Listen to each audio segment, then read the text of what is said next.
I'm fine, it's fine, everything's fine.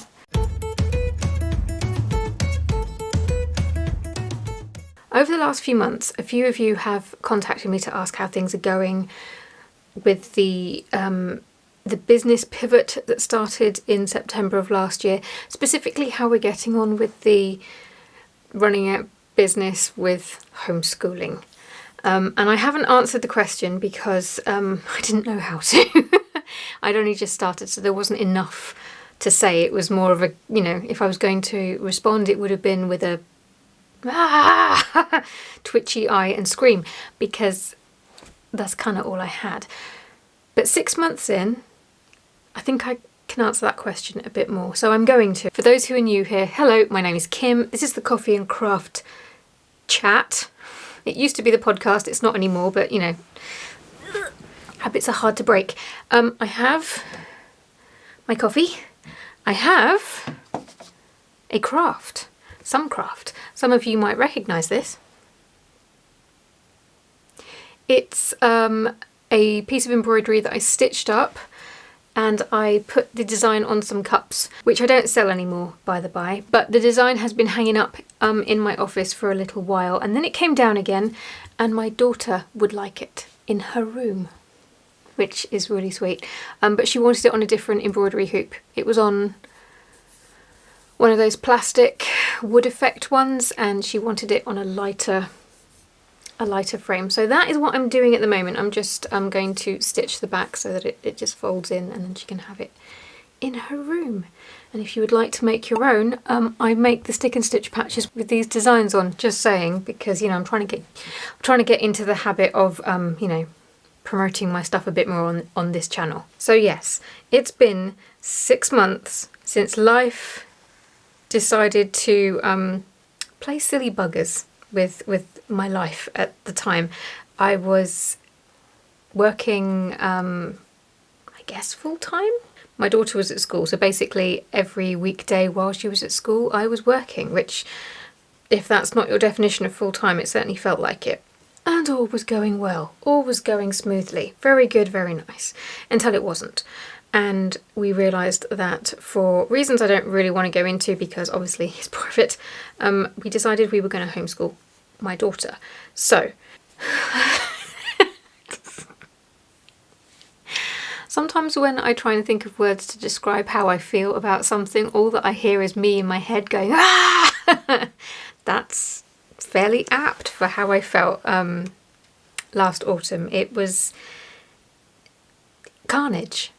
I had no idea what it looked like to homeschool. We had no idea if she would want to stay homeschooled or if she would want to go back to school. So my approach to home education has been to try and keep her on par with what the school is doing as much as possible, so that if she does decide to go back, she can do so hitting the ground running. But I'm aware that as far as home education goes, that's also slightly different, because a lot of people are a bit more relaxed about it, because they can be. I mean, we do have a relaxed rhythm, but at the time it didn't feel relaxed because there was a whole learning curve on both sides to figure out how we were going to do this. And as the regular viewers here will know, I have been learning and adapting and trying to reduce my full-time workload into now part-time time. So that was then. Now it feels a lot more relaxed. We have a rhythm that works for both of us, and I am slowly but surely getting there with reducing the work. I've already reduced it a fair amount. There's still a little way to go, but I can see the light at the end of the tunnel. I thought I would also share with you, I rounded it up to 6 things because, 6 things in 6 months. It's been 6 months since we made the leap into homeschooling. So yeah, 6 things I've learnt about what it's like to home educate while you are running your own business. Just to try and make it a bit more interesting for you folks. And the first one is the need to be super focused and realistic about what you can get done in a day, because you are essentially now doing 2 jobs. Only one of those is usually a job that people get paid for, and you're doing it on top of trying to run your actual job. I should point out, if there are any teachers watching this, I mean, I respected what you did before, but I do a heck of a lot more now. And also, are you okay? Because the school system at the moment, I strongly suspect that not only is it not good for children and parents, but the staff involved as well. I think the whole blimmin' system is not fit for purpose, and I think everyone trying to keep everything turning, yeah, I don't think it's good for anyone. And if you are a teacher and you are watching this, I hope you're okay. And I mean that from... I was going to put my hand on my gut. I do know that my heart is not in my gut. I mean it from my heart. But yeah, I used to be able to put like 5 or 6 things on a list in a day, and I knew that I'd comfortably be able to get all of them done. Now I have to be super focused, and if I've got more than 3 things, I'm looking at my list going, I think you're going to get frustrated with progress today, Kim.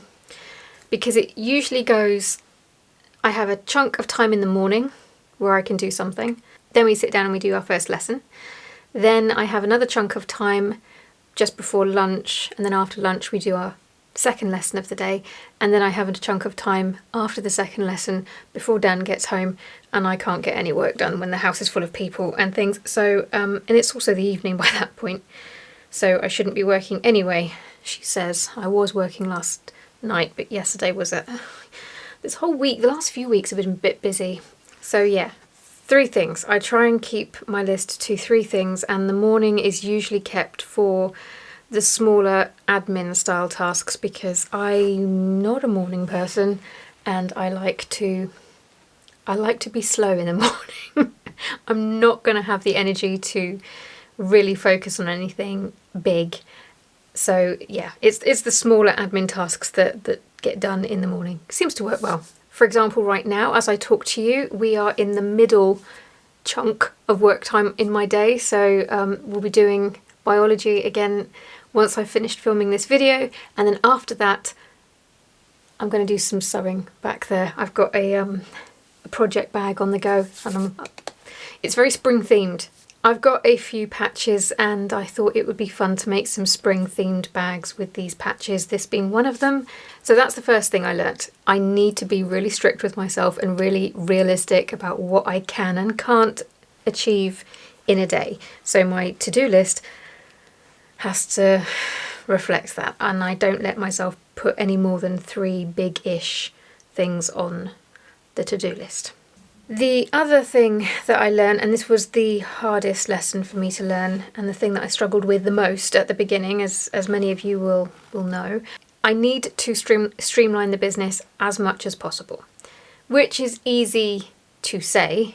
It's a lot harder though to put it into practice, especially when all parts of your business are things that you really enjoy, and you feel that you've finally gotten your business to look a certain way and feel a certain way, and you've got it to where you want it, and then you know that you have to drop part of it. At the time, my business consisted of, well, technically at the time of filming it still does consist of YouTube, my handmade physical products, the shop, and Patreon. And I'm having to wind down Patreon this year. Now, I didn't shut it down completely. I've decided to sort of gradually slow it down. So instead I halved the amount of videos that I was making for that account. And I also dropped completely my Beech Tree Handmade YouTube channel, which I was also trying to grow. I'd forgotten about that. I think the reason I forgot about it was because I am trying to inject a bit more of the creative stuff that I was doing for that channel here, so I don't feel like I've lost it completely. And then the other way that I haven't lost that completely is that I can show a little bit more behind the scenes and personal stuff with channel members now, because I moved some of you may remember that I had monthly reset videos here on the main channel. It was like a bonus video that I did at the end of each month, and I've essentially moved that across to the membership because, like I said, I think I worked out that I was making 11, sometimes 12 videos a month, which I look at now. I don't know how I did it.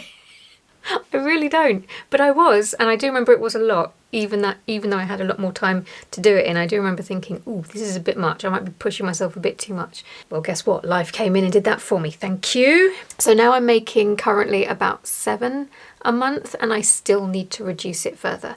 I need to be able to, once I am only focusing on YouTube here, and including the membership, I will only be making 5 videos a month, and I think the way things are at the moment, that is my maximum. I can't make any more than that without turning my business into a solely video-based business, which is not what I want. So yes, winding up Patreon, leaning into the channel membership, which obviously I have to mention. Channel members, I posted a video last Friday, so go and check that out if you haven't already. I was talking about, amongst other things, having reopened my Etsy shop and getting instantly blocked, which I did talk about with members last week, but obviously now it's come out that that was a mistake on Etsy's part, and I was not alone, and there was a lot of other people getting blocked. But it it was a little bit kind of like, oh, am I permanently banned now? And I mentioned it in the video on the membership, but I did manage to get in on my phone on the app, and I think it was £1.41 or something outstanding. It wasn't overdue, but it was due to be paid the middle of this month, I think it was due, and I was just panicking that it was going to stop me from getting on even on the app, so I paid that, refreshed the page, and then it came back. And I had tried refreshing the page before and it hadn't been working, so I assumed it had something to do with the outstanding amount. But no, apparently just Etsying hard as usual, reminding me why I don't want to be on the platform anymore. But yes, I learned that I needed to streamline the business as much as possible, and just try and keep it simple, because as it was too much. The other thing I learnt, I don't know if this is going to be a controversial thing to say or not, homeschooling isn't nearly as scary as I thought it would be. I don't know, maybe life will come in and give me a kick up the backside for saying that, but so far it's been going okay. In fact, I think out of everything that's been going on, that's the one thing that I feel like I'm doing well. It's the business that's hard to run alongside it, that feels all on fire and chaotic and stuff, but the homeschooling part feels quite like I've got a handle on it, and she's doing really well and I can see her progress. Yeah, I'm just not concerned about that part at all, whereas I used to worry that maybe being homeschooled would hold her back in terms of her education, and I can easily see how some kids thrive and actually learn more at home as opposed to at school. And I do want to say that is not a dig at any teachers, because there is a huge difference between, teaching a few kids, I've only got the one-on-one at home, than teaching a class of 25 to 30 kids, almost all of which don't want to be there and don't want to learn. And some of the stories that I've heard, some of the stories that I've heard from my own daughter, check in on your teachers, because you couldn't pay me to be one. There isn't enough money in the world for me to be a teacher. Nuh-uh. But yeah, homemade is doing okay. It's just the managing the business part that is can be a bit of a struggle sometimes. The next thing I've had to learn, and I haven't really learnt it, I haven't really come to terms with it, but I have to be okay with letting things go and letting things just sit, not getting done. Like, there is a whole ton of things that I want to do on my Shopify website, for example, and I just can't right now. I just don't have the time. It's at the bottom of the list. I said in the last video I wanted to be on Pinterest. There's too many platforms. I want to be on Pinterest. I'm going to do that. That is higher on the list. But again, at the time of filming, I'm still not on it. It's just everything wants its turn at the same time, and it comes back down to that simplifying everything and only being able to do like 3 things a day. It's progress is really slow. It's really frustrating, and you have to see certain things on your to-do list just screaming for attention, and you just have to kind of let them sit there and scream because you just can't. That has been the hardest thing to come to terms with, I think, since doing this, and as you can tell, I'm not doing a very good job. But it's okay. Progress is being made, which is another reason why I wanted to make this video, I think, because we're 6 months in, and I think I've worked out that if I carry on with the progress that I'm making, by the time we reach the year mark, I should be where I want to be. Which would be, I'll have wound up Patreon by September this year, I hope, and won't have to make quite as many videos, which means I can focus more on the videos that I do make and also on the home education part without feeling pulled in quite so many different directions. That's the plan. Fingers crossed. The other thing I learned, and I'm a bit embarrassed that it took this for me to realise this, but I've neglected the handmade part of my business way too much. Now, I wouldn't have agreed with this time last year because I was still hand making, so how could I miss something that I was already doing? And what I've learned is that I wasn't doing as much of it as I should have been, or as I wanted to do. I feel like my business was getting more and more video based. I had a course at one point. I mean, technically I still do, but I'm not promoting it at all, and I do actually want to close that as well. It was becoming anything but handmade, and the time that I was actually creating things was getting smaller and smaller, and I feel like that was a little bit out of alignment with what I really want to do with my business, which is handmade. It's what I do. It's the whole point. Otherwise I'd just go and get an office job somewhere. And then linked to that, and this is the last thing that I've learned, is that I kind of lost myself in the whole diversification of income streams thing. Now, I've got to be careful with this one because I want to point out that I do think it is very good advice to diversify your income streams, especially if you are a handmade business, simply because, and I've said this before, when you are making something, there is a natural cap to how much you can create, or if you're an artist, there's a natural cap to how much you can paint, for example. So it's not unusual for makers, creators, artists, etc. to diversify their income. However, there's a cap to that as well, because if you diversify too much, you're not going to have any time to create, to make, to art, which is the imbalance that I found myself in. So, for example, YouTube, that's a diversification. I don't need to diversify all over the place. And I think that's the problem. I think I felt like I needed to be everywhere in case I lost any of the other streams, which, given the whole hoo-ha with TikTok, is sound advice, really.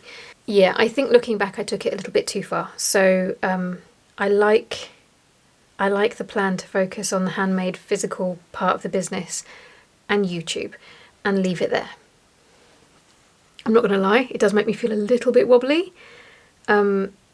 Having a third income stream in Patreon, not only did it give me a chance to get nerdy about YouTube and, you know, just the running of a YouTube channel, because I don't usually get to talk about that anywhere else.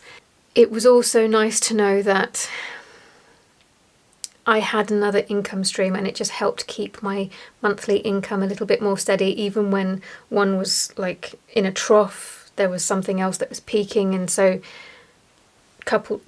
added all together, it kind of evened out. So that's going to be slightly harder when it's just 2 income streams, but it will give me more time to create. It will give me a bit more headspace, and hopefully will give me even more time to focus on my daughter and her homeschooling.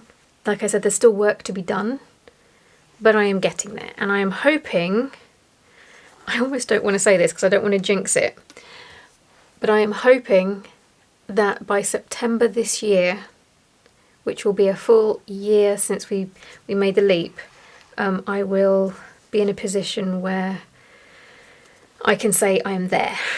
I am there. The pivot is done, and hopefully I will have a bit more breathing space.